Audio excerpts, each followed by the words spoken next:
Welcome back to episode 9 of the With a Grain of Salt podcast. Today, we're continuing on with the murderers, serial killers, and most famous tragedies, I guess, if you will. Um, Today with me, of course, I have my wonderful co-host, Spud. How do? What's up, chat? I'm doing good. How are you? Oh man, I'm tired. Got out of work I early, ate some food. I feel that. I Uh, also feel tired.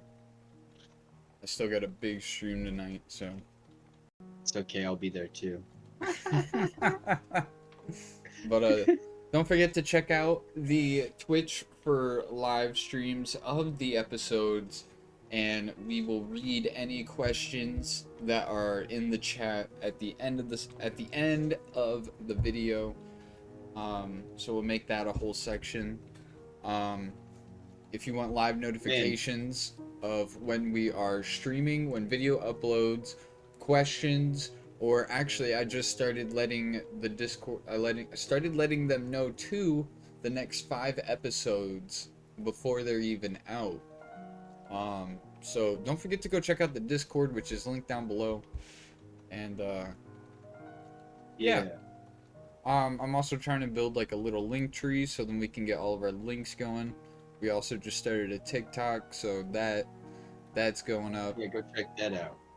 Yeah. Um, hey, we should have a goal for like Christmas time, like a sub goal. A sub goal?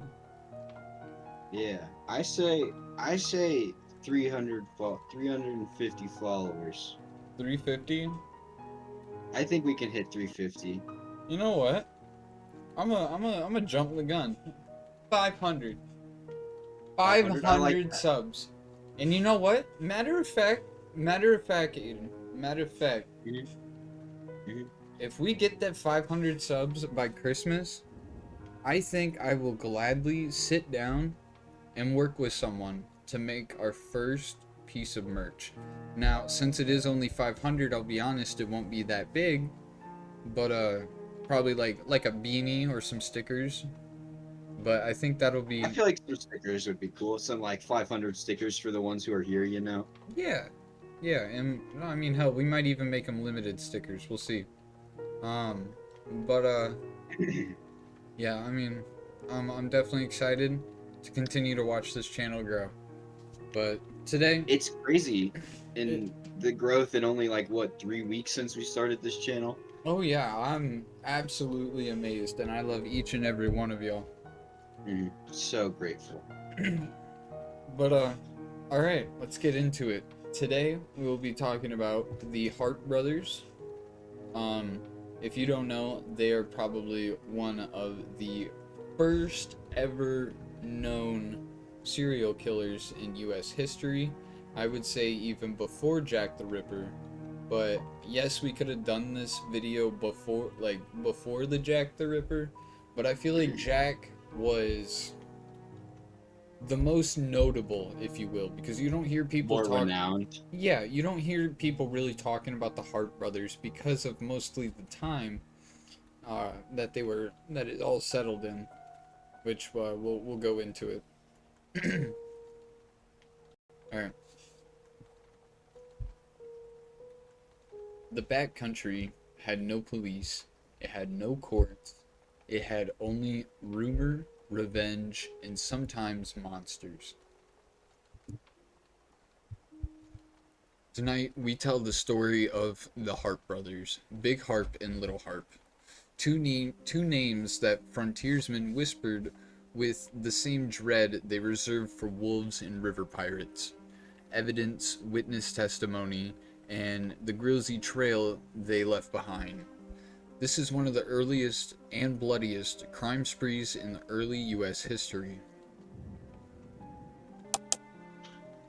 The Hart brothers, most commonly identified as Micaiah, I think, often called Big Harp, and Wiley, usually Little Harp, appear in the historical record as violent outlaws on the Trans-Appalachian frontier in the 1880s. Nope. No, oh Nope. my God.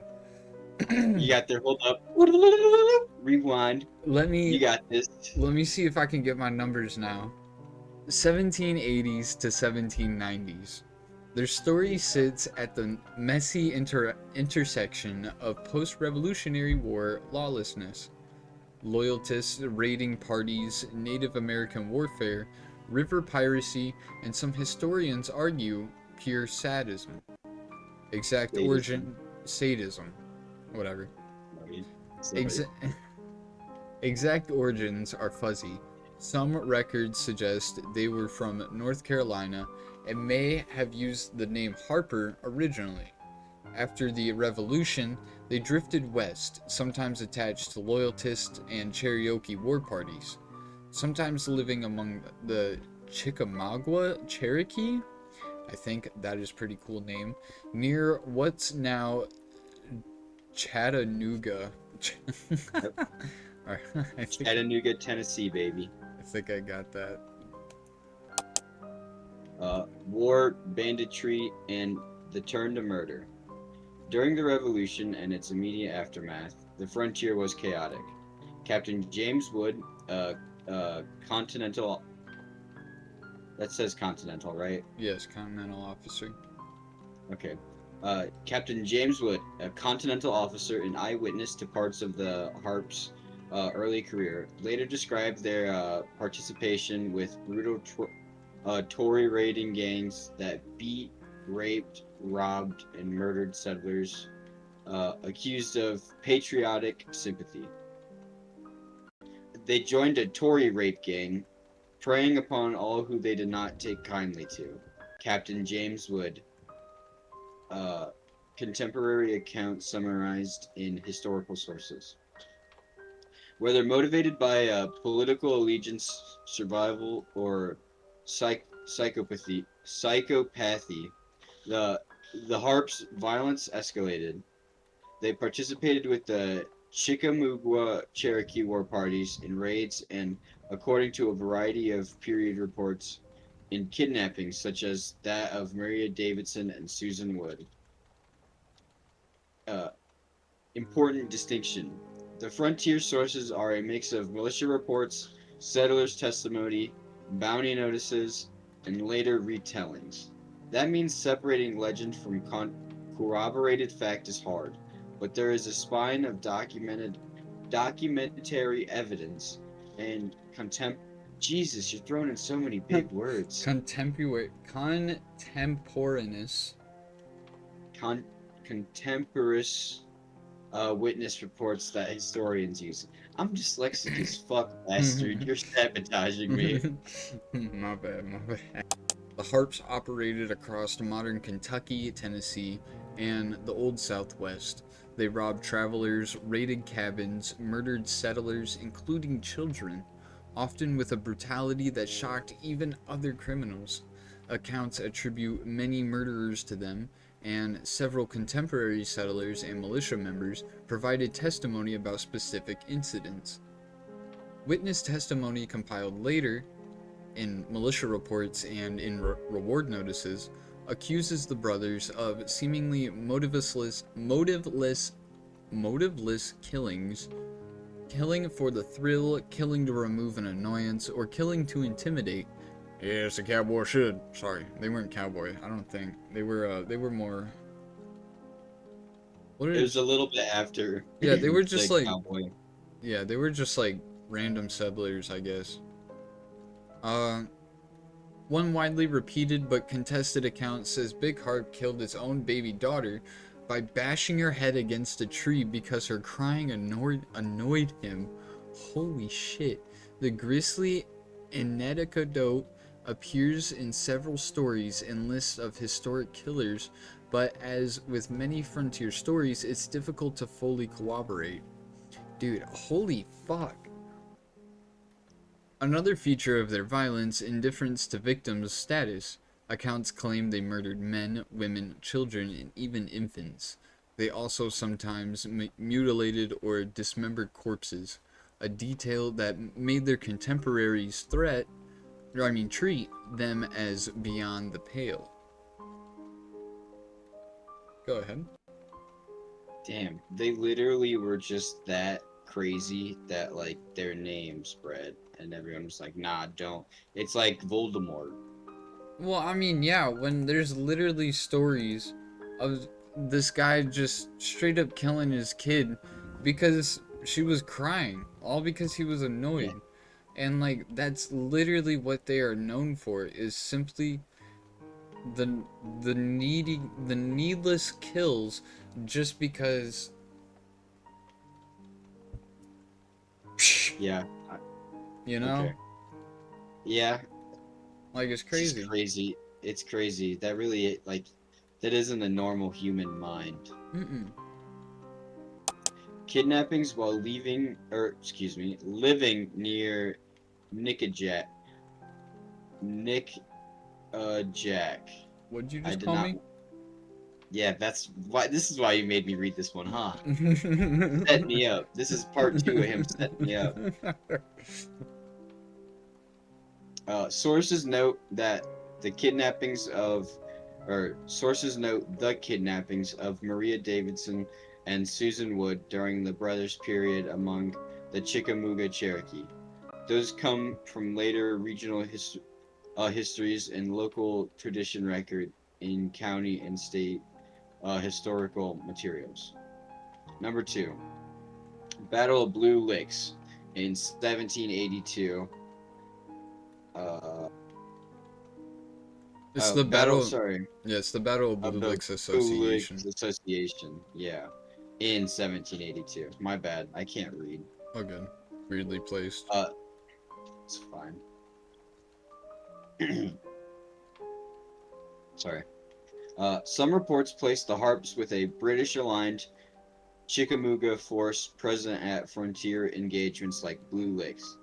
Though they were not formal soldiers, their wartime raiding background is often cited to explain early habits of violence.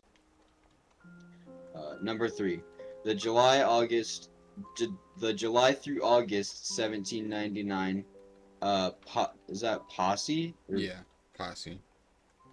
and death of Micaiah. Micaiah Big Heart. This is a central episode with relatively strong corroboration. A posse organization in Kentucky tracked the brothers in 1799. Micaiah was shot, captured, and according to contemporary and near contemporary sources, confessed to multiple murders as he died. His head was reportedly cut off and placed on a pole at a crossroads, a grim public warning that gave the site the local name Harp's Head. As he lay dying, Micaiah Harp confessed to 20 murders. Summary from period reports compiled in later histories. Number 4. Wiley's later capture and execution in the early 1800s. Wiley, aka Little Harper, reportedly fled and associated with river pirates at Cave In Rock. He was later arrested, and accounts differ on exact sequence, tried and hanged around 1803 and 1804. After being identified while trying to collect a bounty, while details vary in many different sources, the broad arc of Wiley's escaping, counting criminal activity, and ultimately being executed is supported in multiple narratives. Note the quality of evidence. The Micaiah Posse episode is comparatively well documented in local records and marker histories. You can still find signs of it in Webster County. Other episodes, especially from the early years, come to us via militia reminiscences, local folklore, and 19th century compilations. And right here's the best picture I can get. Oh, Hold chill. of I would say I want to say the harp's head. It's Mhm. just mostly a picture, of course. I thought I could maybe get like a statue of it in Kentucky, because from what I was looking up, it is like like widely known thing about Harp and like what he did and all this shit, you know. And like Yeah, I I don't know, mean, I thought there'd be like a cool like statue or something, but I guess not. I don't feel like people would want to memorialize a villain. Oh, You know okay, what I right mean? here. I mean, they kind of do have a memorial. It's not his head on a stake like I thought it was. It's literally just a sign that says Big Harp's head displayed here as a warning to outlaws about 1800. Mother and child murdered in cabin west of Dixon by Big Micaiah and Little Wiley Harp, who were then pursued to Maholenburg County where Big Harp was shot. His head was brought here at the time a crossroad. Harps and his wives roamed Kai in 1798 to 99 on crime spree. Little Harp was executed and missed later, which I'm sure we'll get to Little Harp here in a second. But yeah, they do have some kind of memorial. That is pretty cool. Fortunately, it's not Wasn't here. that what it was saying at the end of the last chapter that he joined River Pirates and then they arrested him, he escaped, and then they hung him? Oh yeah. Oh yeah. Sorry. No, you're good. You're good. The Harper's story is part history, part frontier legend. Scholars caution that many facts about the harps grew in the telling. Newspapers, bounty notices, and settlers' memories often amplified details, especially when violence was used to justify revenge or vigilante justice. Yet there are reliable anchors, militia records, bounty notices, and later court records for why Wiley's trial provide corroboration for the brothers' status as violent outlaws. Historians debate how many murderers can responsibly be attributed to the Harps. Some modern compilations list dozens, others are more cautious, pointing out the mix of eyewitness reports and sensationalist retellings. Institutions such as state historical societies and academic historians have re-examined the evidence. They accept the Harps as usually violent frontier criminals, but warn against reading every grisly anecdote as hard fact.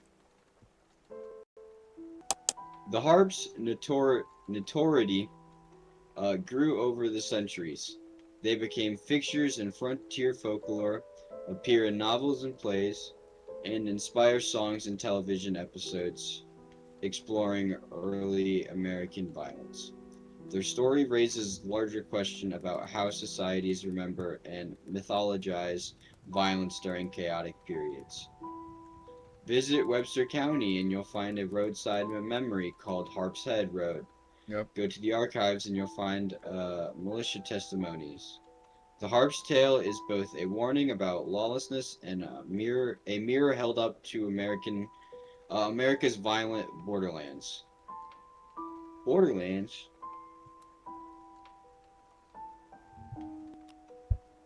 Okay, so what I meant by the TV is um there is three shows. Well, I guess yeah, three shows. I want to say two shows and a movie because there's an episode of Gunsmoke, which if you guys don't know, great western, black and white western. The episode title Harp's Blood, Season 7, Episode 4, originally aired on October 21st, 1961, centers on the legacy of a murderous ancestor implied to one of the Harps and whether his descendants inherited his bad blood. And then an episode of Evil Kin, the episode Something's Wicked in the Woods, Season 3, Episode 3, aired on July 28th, 2015, is a documentary-style program that explicitly covers the Harpe brothers as America's first serial killers. And then last one, the Harpe brothers, Micaiah Big Harp and Wiley Little Harp, also appeared as secondary antagonists in the 1956 Disney film Davy Crockett and the River Pirates, which was a compilation of episodes from the Davy Crockett television series. Um, Davy Crockett and the River Pirates was more not an episode. It was more a movie after, like a movie during Yeah, the I feel like show. I've heard that movie. Yeah, Davy Crockett is a show of itself, but Davy Crockett had multiple movies, but hell, I thought that was pretty interesting. They're old stuff, but it is definitely stuff that people were paying attention to, even like years after the crime. I mean, Yeah, almost 100 years later, because like you said, it would have been early 1800s, and that episode of Gunsmoke came out in early 1900s hmm about a descendant of the Hart brothers. Like they were still thinking about the Hart brothers 100 years later. yeah, they found out that he was like related to the Hart brothers, and whatever. Anyway, so what can we conclude? The Hart brothers were real, violent outlaws. Period witnesses. Holy cow. Period witness statements and local records back the broad story. Kidnapping, raiding, and murder across the trans-Appalachian frontier. The most infamous episodes, Micaiah's capture and decapitation, Wiley's later execution, that anchored in contemporaneous records and local tradition. Beyond that, the details drift into legend. Still, even the kernel of fact is chilling. A pair of men who operated with cruelty that terrified their contemporaries. If you like this deep dive, hit subscribe. Want resources and a reading list? Let me fucking redo that. Sorry, I was trying so hard not to crack a bigger smile, but you were like deep doop doop doop deep doop, and I Yeah, just couldn't help myself. I don't know why I ever try to read those endings. I always make up my own. If you enjoyed this deep dive, don't forget to check out everything in the description. Hit that subscribe button, like button, turn on that bell, and don't forget. Go ahead, Ian. Don't forget, guys, take it all with a grain of salt. We'll Nice. catch you all in the next episode. Peace out. Peace.